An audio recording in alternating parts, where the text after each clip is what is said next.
don't do that. That hurts. Yeah, we don't like that. So you have to learn to negate that and navigate that and bypass it almost. But when they say whatever it takes, I don't think they know what that means until they're really in it. Thanks for listening to Guidance in Recovery. I'm Keegan Reed, and every week I speak with guests as we honestly explore recovery, sobriety, the struggles that come with it, and we find things that help us in our recovery journeys. This is part 2 of Amy Lenius, her story of endometriosis recovery, and she tells us about how small wins are actually what rebuilds self-belief and self-worth. So stick around for some actionable insights that you can apply for your life. I think a lot of people want to stay who they are because change is scary. Change is hard. Vulnerability is being able to sit there and say, I'm willing to hurt to heal, instead of everything hurts me. Sounds like that was something that you kind of took upon yourself, was being vulnerable to hurt to heal.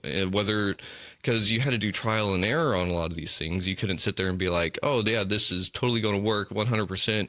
And even for those moments, I'm sure that you did kind of think that whenever it didn't really work out the way you wanted to, there was a bit of like that, oof, like maybe that like disappointment. And that's a hard emotion to walk through, you know, because I spoke to someone and they were saying that disappointment is the one thing that'll stop people dead in their tracks because something didn't go right. And it's like, well, why even bother with trying something else? Yeah, disappointment's a hard one because people will do whatever they can to avoid it. You get disappointed a couple times and it is so easy to throw in the cards. And there's a lot of reasons around that. It depends on your relationship with like guilt versus shame even. Is it your fault or did you just do a bad thing, or is it someone else's fault? Now we're bringing in like that villain mindset. It's not my problem. It's someone else's fault. It's someone else's fault that I'm being suppressed this way or not healing or things. And there's so much that goes into that. When you're talking, the layers of belief came up for me. And I think that's a really powerful tool for people to understand, and something that I unconsciously was doing at the time. Again, hindsight's always 20/20. I can lay down now exactly when high self-belief took me through, or when I had to show self-worth, or just push through with consistency based on just so many things. But again, that's all hindsight. But the disappointment aspect of it brought me to layers of belief. And we're always battling with these layers in our minds of, is it possible? Is it possible for me? And is it going to be worth it? So even after so much of my healing and so many wins and years of, you know, not a straight trend line of success, but compounding success over time, to where I ended up on stages talking about women's health, talking about holistic women's health. That was my keynote. My favorite keynote that I got to give was holistic healing for your hormones. You could see that women were feeling so seen. You could see that all of this stuff was landing, but yet there was a disconnect still. And so what I was doing was I was showing them something that was possible. I wasn't hitting the layer of, is it possible for you? Within them, because there's things that I can ask someone where I say, okay, well, do you believe it's possible? Do you believe it's possible for people to exercise every day? That's like, oh yeah, absolutely. Okay, well, do you believe it's possible for you? Oh no, this reason, right? And I'm one of them. I used to be that kind of person for sure. It's with specific things, again, things we have low self-belief in, but I wasn't addressing their level of belief. And so now that I can look back, I can see where I was not communicating to a level that I could have to these women. I was giving them hope and inspiration and things, but not addressing, is it possible for you? Because people can see, okay, it's possible. Even in those groups, let's say, okay, well, that's nice for you. That's something worked for you, but that's not going to work for me because I have this stage and I've dealt with this and I've already tried this. And so they don't believe it's possible for them. And so that belief needs to heal first. I didn't know it was possible, because I didn't have all of this access to information and things that people do now. But what I did know, it was possible for me to keep going and doing something and get a little bit better and get a little bit better. And then I built that into belief that it could be possible. But what I did know, the third deepest layer is it going to be worth it? Is it possible? Is it possible for me? Will it be worth it? That's another layer that people struggle with, because they'll consciously say, yeah, of course it's going to be worth it to do whatever it takes to feel better. But when they say whatever it takes, I don't think they know what that means until they're really in it. And it is worth it. Like we talked about those hard days, those low days. That's when that worth it factor comes in. This is a part of the process. And even though it sucks today, it's going to be worth it to push through again tomorrow in whatever way that looks like. And so is it possible? Is it possible for you? You have to ask yourself this question. Is it possible for me? And is it going to be worth it? And that's why I always say constantly, yes, it was a decade, but it was worth it. It was worth that time. That time's going to pass anyways. Statistically, we never really know when our time is coming, but statistically, you have another decade here for sure. And what can you do with that time? It's going to pass anyways. Make little steps, trial and error, get curious, right? We all have our own way of dealing with things. And if you can compare to, okay, well, I've actually been in a worse situation than this and I made it on the other side. I can deal with this. Not to dismiss it. You always still want to sit in, okay, this sucks for right now. I always call it having a pity party. You can absolutely have a pity party. Do it, but don't live there. The victim lives there. You can have a moment. You can visit. It's super valid to be disappointed and frustrated and sad, but don't live there. Find the tools you need to use to get yourself out, to take whatever that next step is so that you keep moving forwards, that you keep building belief in yourself and in the possibilities of whatever it is you're working towards. Action creates belief in your mind. And it doesn't have to be perfect action. It doesn't have to be even the right action. It can just be the action towards something, and then you learn that's not it, and then you try something else. But action is really, really important. And the victim and the villain mindset, those either it's all me, I can't do anything about it, or it's others that are suppressing me. Alice in Wonderland, Mad Hatter Tea Party, change places. And so all the time, no matter what, I'm going to be grateful for everything and all that. It's like, no, it's okay to be depressed. It's okay to be angry because your job sucks. It's okay to be off at your coworkers. It's okay to feel disappointed because you didn't hit the milestone that you thought you were going to hit whenever you were 25 or so on and so forth. Like, it's okay to feel that, but to live in that is to perpetuate that victim mindset. And again, people think whenever you might point out that they're having a victim mindset, they get offended because that's their identity. And they're going to be much more reluctant to kind of hear anything that gets them out of that, or maybe see outside of that perspective. So real quick, you are a group coach.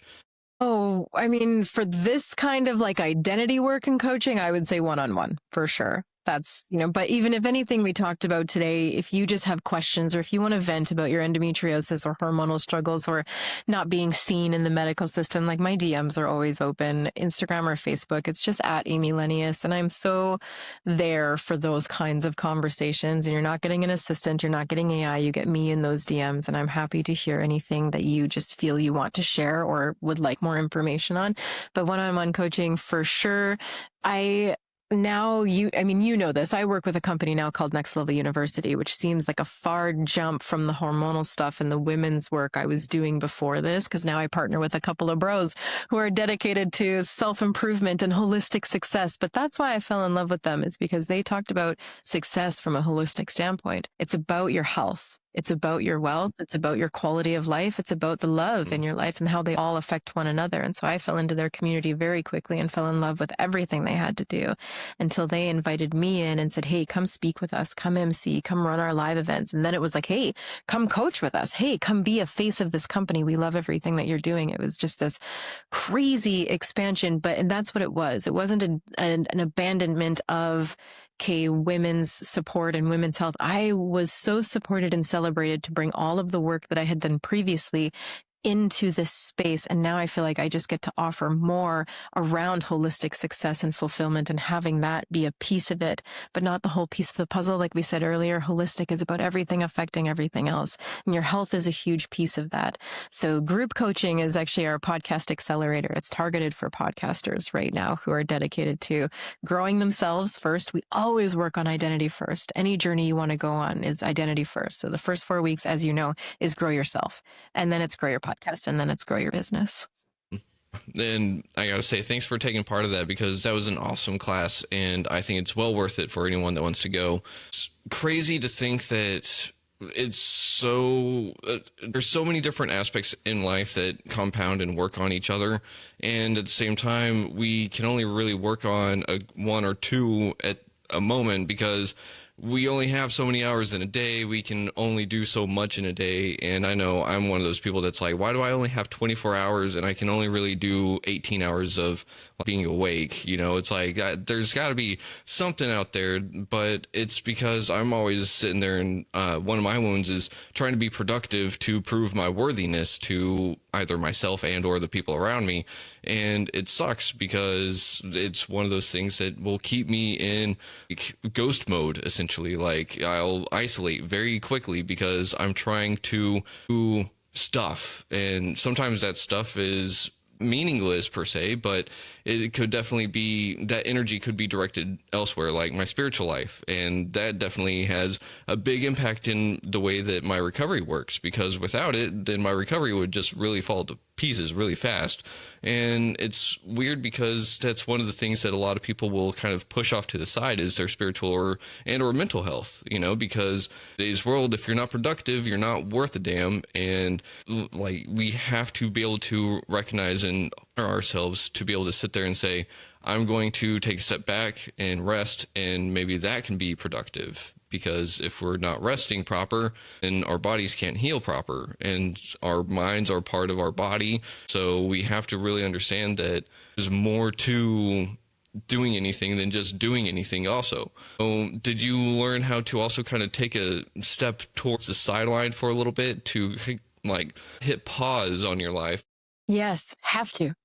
Absolutely have to, especially if you're dealing with a chronic inflammation disorder, right? Anything can kick off your inflammation, and then you're down for days and days and days and days. And it sucks, especially for someone who loves to be productive and growth oriented and things like you described. And so there's a great book. It's called Peak Performance. And he opens the book with, you cannot grow without stress and rest. You need both. If you're doing too much stress, you're going to burn out. You're not getting enough rest. If you do too much rest, you're not going to grow because you're not doing enough stress. And stress can be used as a good thing, right? There's good stress and bad stress. There's productive stress and very disruptive stress, right? We need to learn what those disruptions are and what is positive for us and aligned with our goals versus what isn't. And it's like building muscles. When you're working out, you're causing stress on your muscles for the sake of growth, but you have to rest and recover those muscles for them to actually grow. Your brain is like that. Your whole physical health is like that. Your mental, emotional, spiritual health is like that. And what rest does also is it gives you time to integrate. So if you're a chronic, I love to be productive and I love to learn, we typically struggle with action in an aligned, focused way. We think we're being busy. We think we're being productive. In reality, we're not taking time to implement the things that we are learning and taking time to actually discern, okay, what is the actions that I'm doing? What's moving the needle versus what's just keeping me busy and not actually moving the needle towards my goals? It's just keeping me busy. What am I seeing as urgent and important and really isn't? And then I can put on the sideline. It takes a moment of rest and reflection to be able to even do that. And so, I mean, the through line here has been physical health and healing, but there's such a mental aspect to it, right? Like we talked about holistic, your mental, physical, emotional, and spiritual being are all coexisting. And spiritual, if you don't connect to anything that's, a stereotypical version of that, spiritual can be your highest self. What do you visualize as your highest, most abundant, aligned, fulfilled self? Connect to that. That helps me a lot because I've rarely been able to connect with certain things that are considered traditionally spiritual. And so I look at my highest self and say, what would the highest version of myself do? What would that person say to me? How can I build towards that version? And that really helps if you're learning to expand in that way, because we all strive in one. We all have mental, emotional, physical, spiritual. We all have them, but we have a code of which ones our strengths are. And spiritual is my last one. That's number 4 for me. That one I struggle with a lot. And so that has helped me. I'm very mental and emotional. Very mental and emotional. I'm constantly thinking and I'm constantly in my emotions as well. Female driven is a huge part of that too. We're very emotional creatures. And so it's neat to know that about yourself, understand the syntax of what those are, and then which one needs a boost every now and then. Where are you mentally? How are you doing? How are your emotions doing? How are you doing physically? If you're struggling physically, it affects everything else. My knee right now is affecting my entire life. I'm still here. I'm still showing up, but I have to adjust. And so having even just these very macro assessments of yourself is really, really important, because what happens if you can have actual humility and accurate self-awareness in a moment, you can create acceptance. And once you have acceptance of, okay, I'm doing really well right now, I'm excelling, or acceptance of, I'm really struggling right now, or maybe I'm in a bit of a victim mindset right now, or maybe I am, again, insert thing here, but if you can accept the accuracy of it, then you can take action that's actually going to make change. If you take action from a misaligned place of, oh no, I'm fine, you're actually really struggling, but you tell yourself you're fine, and then you try and build from that place of superficial fine, it's going to crumble beneath you. But if you can have self-awareness and humility to have accurate self-awareness in a moment and then accept what that is, accept, okay, I've been in a bit of a victim mindset lately. I understand why. It makes sense that I've been that way. But if I can accept that, I can actually take action out and I can get clear. I can get clear on what that is. And when you have clarity, you gain certainty. And when you have certainty, it's easier to create action. And then action creates momentum. And what's really beautiful is between certainty and action, between action, the blend of certainty, action creates dopamine. We talked about dopamine earlier on. That dopamine helps you create action and momentum. So leverage your dopamine for good things by getting clear, by having self-awareness, acceptance, clarity, certainty into action, get the dopamine boost, and that helps you create momentum in the right way.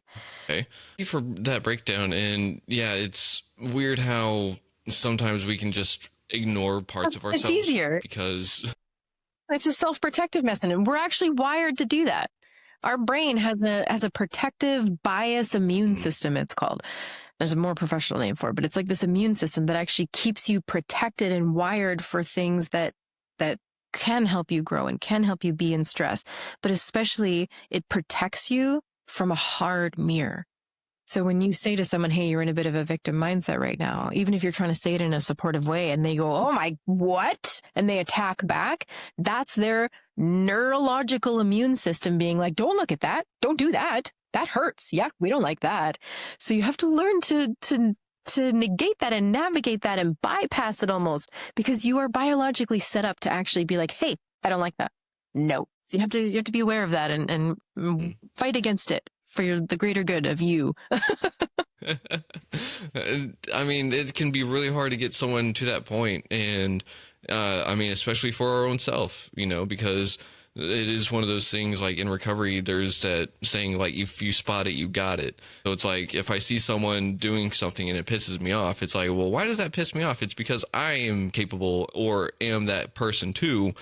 It's that whole like to think that that's not me because it's a different context kind of stuff. And it's like, no, you see, you're doing a lot of the same shit. Like whenever you find yourself in a box that you don't belong in, it gets uncomfortable really fast and you'll find a way to make it comfortable. That's how I fell into addiction. But we are nearing the end of this episode, Amy. And so I just got to say thank you for being on. If you're willing to have me back, we can dive into so much more about maybe some tangible things about what self-belief and self-worth look like in action. So you can, build that for yourself and embrace progress over perfection and all of those little things, because it really makes a difference to start small. And if we can give you any kind of permission today, it is to do that, to start small. Take one thing maybe that spoke to you from this episode and see how you can implement it instead of trying to take on all of these big ideas that we've kind of danced around this whole episode. Is like, what can you take that is small and start there and allow it to build into something really sustainable, an identity building that is so foundational. You won't want to learn to build any other way moving forward. That's me now. I want to build so small all the time because I know it just lays such foundational bricks within me and expands my capacity to do more later.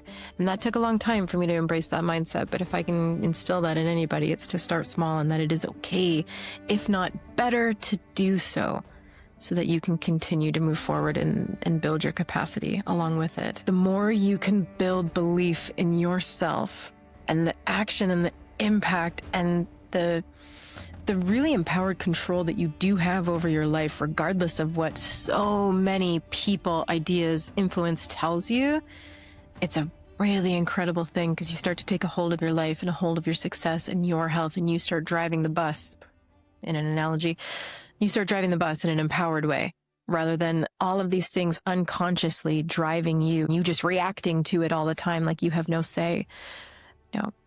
Start building belief in yourself, belief in your capabilities, belief in change, and belief that the work that it's going to take to do so is going to be worth it.